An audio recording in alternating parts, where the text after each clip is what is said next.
drawing opponent's counter-attack in order to execute counter-time. In FA it is very, very typical with anger, like for example this. I draw opponent's counter-attack stop it and close the line here or off, make a beat and so on.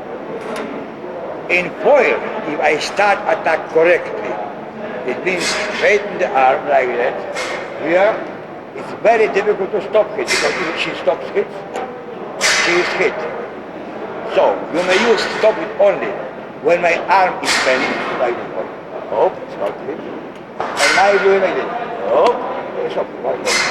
Oh, I draw stop hit to execute foreseen second intention counter time. Stop it for my bent arm.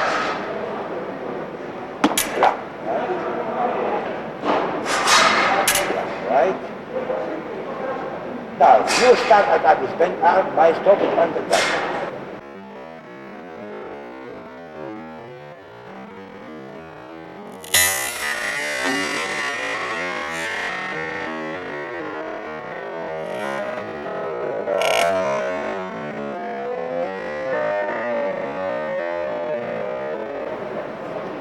Most typical for foil, second intention counter time is so-called compound prise. It is like this, I execute this. I take the bait very, very slowly to draw 0 per round, 0. And extend your arm, right, one more.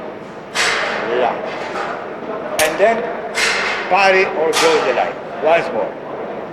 I draw 0 per round, and then I'm right, or right here, or or parry, recourse. Now, anger, it is second intention forcing action. She draws my counter attack in the form of 0 per round, 0, anger, slowly, counter seize, up, right, okay, counter, up, right. Or take the break, 6 steps in counter, right.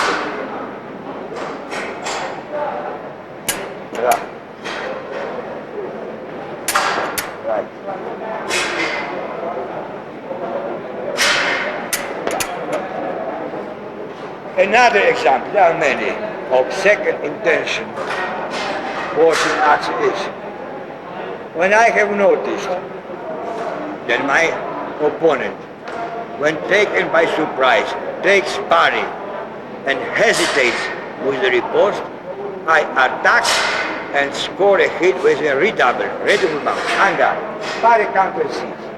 So I attack, she parries, no riposte, boom, or parry counter, Let's do it.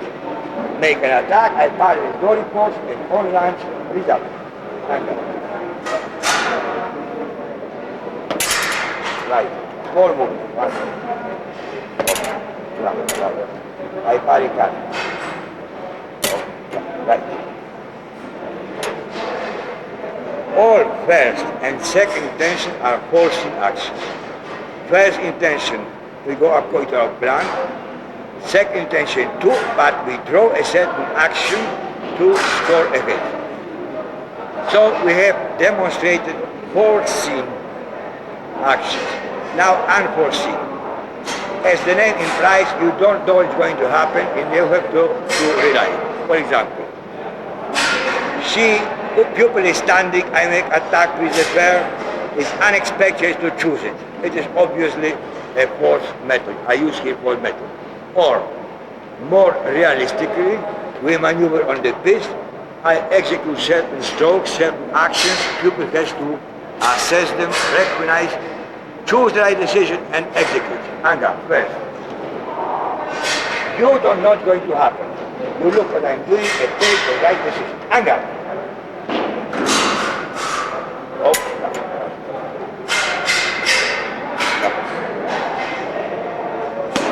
Right. It's a very simple form. Now slightly more realistic, we maneuver on the piste.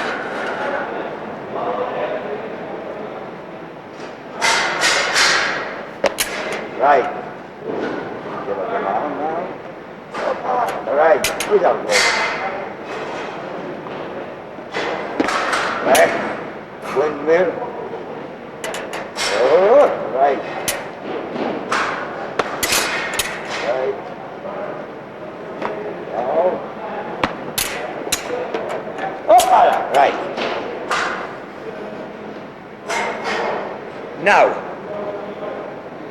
to make it more difficult and more similar to a bout-like condition, like competition, I ask my pupil to concentrate certain action. For example, she must maneuver on the piste, watch me very carefully, suddenly attack with leg attack and hit me. With this choice of time, maneuvering, speed of execution, accuracy. Now, I, from time to time, execute attack. She has to switch her attention from attacking into defense and defense. The attack of mine was completely unexpected. It is unforeseen action. And we maneuver, we try to hit it, but not too often. Direct attack with that. Okay, like in a bout.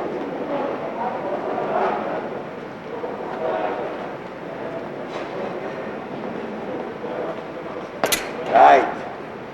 Be brave. Right. Two big movements. Arm forward.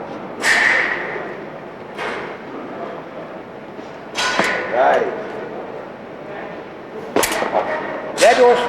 That was unexpected attack.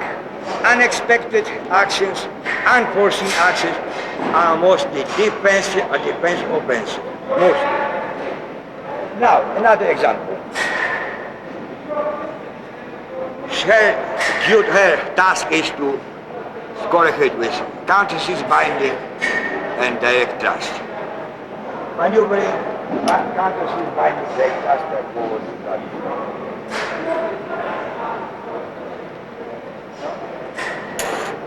Right. Right.